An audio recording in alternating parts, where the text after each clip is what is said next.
course, he was inducted into the International Tennis Hall of Fame down there at Newport, Rhode Island. So how good would that be? To be inducted into the Hall of Fame or be at Rhode Island? Well, both. Well, our next guest travelled all around the world, so it's just a stopover, really. So let's just have a quick look, though. Part of the Woodies, of course, 61 ATP double titles, including 11 majors. First team to win 5 straight Wimbledons. Most people will be happy to get one. Bloody selfish. 11 Grand Slam titles as a team. A gold medal at Athens. I went to 4, couldn't even get close to a colour. And then, of course, he got a silver at Atlanta, in Sydney, And so, he was also in the top 20 single players in the world at one stage, exactly. Coach. So, and that's a young South Australian boy who grew up in Adelaide, our little town, General. He did. Now he's in California, just lounging around over in California. Yes, we talk about Mark Woodforde. Mark, thanks for your time. Guys, that was a long script, and I'm having to just lie back on the bed here. It's so hot, and but thank you for that intro. Well, the scary part is I had to shorten it. Exactly. Mark, firstly, congratulations. It must be an enormous honour. There are all sorts of Hall of Fame, but when you get inducted into the International Tennis Hall of Fame, now you're really in something special. Yeah, exactly. I had just an incredible weekend. It was so magical being over there and sharing such an accolade with Todd. And at the beginning of my speech, I certainly made mention to that the fact that we've had such a brilliant career together, and this for us I think was certainly the grandest accolade that we could have received. The International Tennis Hall of Fame is. It's a bit of an out of the way little town that I think Australians kind of know it because that's where the America's Cup was held. But, this area that they have this tennis tournament and the museum and the International Tennis Hall of Fame is just brilliant, and we had the best weekend. Woody, when you first got notification of your induction, what was your reaction to that? I think I was a little stunned, overwhelmed. Probably a lot of emotions I think run through your head when we were notified that we were successful with the you go through the ballot and obviously you have to pick up 75% of the vote I think from the past Hall of Fame members. So it just to be voted in that manner. You start to think about your journey. Yes, from exactly. The start of it, through the highs and the lows. Obviously, you spend more time thinking about the highs because that's what got you those, some of those votes. But it really, again, I made mention in my speech that, just you reflect back and the journey is so worthwhile. And I highlighted the fact of when I first started of, and some of the best moments for me was. Travelling when I didn't have 2 cents to rub together and travelling in this minibus with a group of 6 or 7 of us trying to aspire to be tennis players, and we, a leaky bus when it rained, all our bags were getting wet, and eating at restaurants where we had to sit next to families so we could grab food that they didn't finish because we were still hungry, and all of that. It's just the whole journey, but it really is the climax of a long career. In case you're wondering, I was on that bus last week. It's still going okay, and I'm still eating with Mum and Dad. Mate, you must have been going through Belgium because that's where we left our bus. Well, the bus has made its way out here. In saying that, Woody, it has been an amazing journey. You used the word journey. Is there anything on the journey now that you could look back and say, gee, I just didn't quite accomplish that? Because when you look at what you've done, you on your own and with Todd, there just doesn't seem to be room for too much that you might have left out, tennis-wise.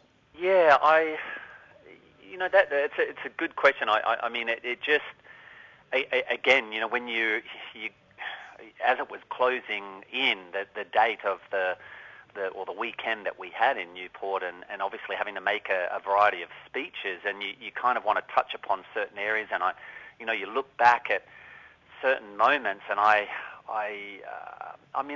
think I probably wished maybe a little more.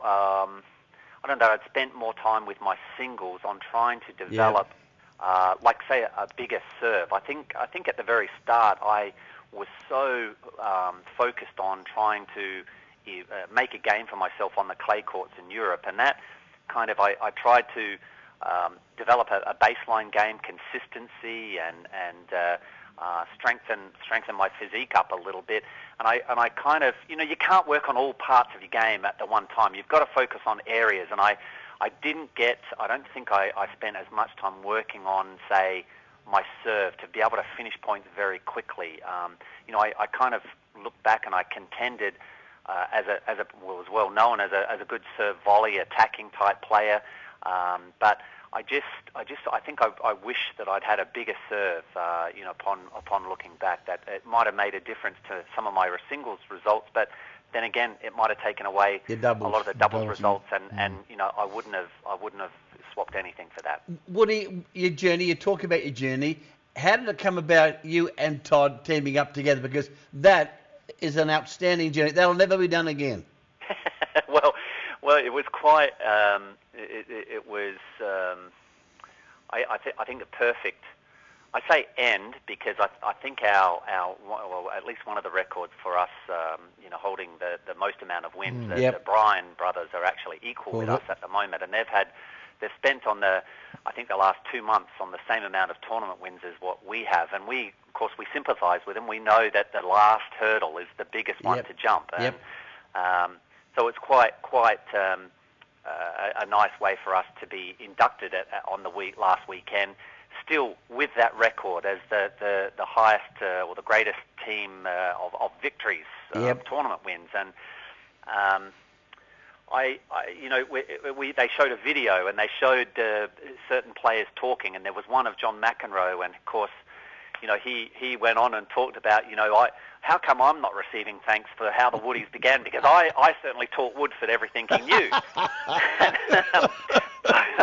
After that video reel finish, we got a chance to speak, and I mentioned that whilst McEnroe is a great commentator and he's certainly a great player, I don't want to give him 100% credit for putting the Woodies together, but he did have his part. He sort of sat me down and said, look, I think you should start looking to play with someone a little more permanent than myself. Look for an Australian. Look for certain ingredients. And without ever mentioning Todd Woodbridge's name, he was just talking about an Australian in general. And within really 24 hours, Todd Woodbridge's name was at the top of my list. So unbelievable. That really began the jigsaw.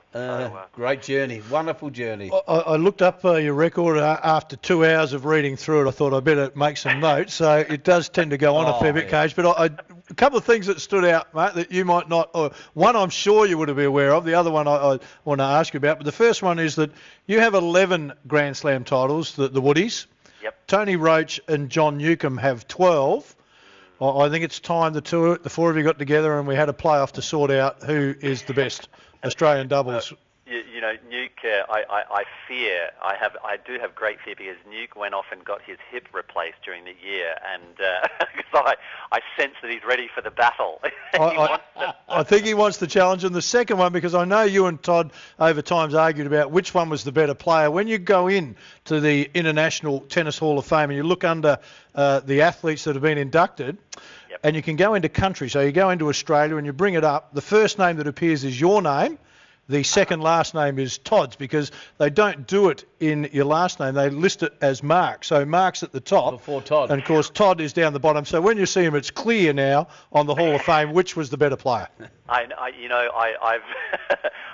thrilled about that particular point, because I was getting a little sick and tired of coming under Woodbridge. I tell you.